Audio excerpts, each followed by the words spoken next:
laisser faire pour une dynamique de leadership, il faut qu'on puisse avoir cette capacité que je vais vous donner. Je vais m'arrêter là pour la question.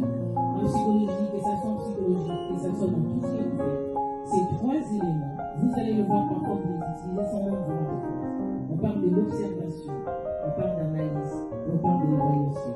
Vous allez vous auto-analyser pour voir vos forces, vos limites, vos capacités, et pour aussi savoir si c'est influencé, comme je l'ai dit, dans les héritages transgénérationnels, ou plutôt vous allez développer ce qu'on appelle l'intelligence cognitive, c'est-à-dire prendre du recul pour mieux voir ce que je fais, si ça réussit, c'est que je suis en bonne idée.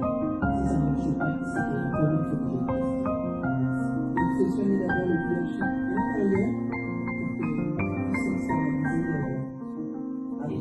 Exactement, plus je domine la marque de la maison, vous imaginez bien que nous sommes tous ici, mais chacun connaît l'intérieur de sa maison, à l'extérieur on ne voit pas. Donc si à l'intérieur de la maison c'est le bazar, donc c'est c'est-à-dire que c'est pas structuré, on ne sera pas en mesure de structurer aussi son comportement parce qu'il faut savoir que, voilà, il faut savoir que le comportement c'est le miroir de ce qui se passe là-dedans. Et là-dedans, on le voit à travers nos comportements et nos agissements. Merci beaucoup. J'avais vu aussi la première fois quand on s'est vu la phrase que vous m'avez dite non, moi je ne vais pas voir un psy, la Bible me suffit.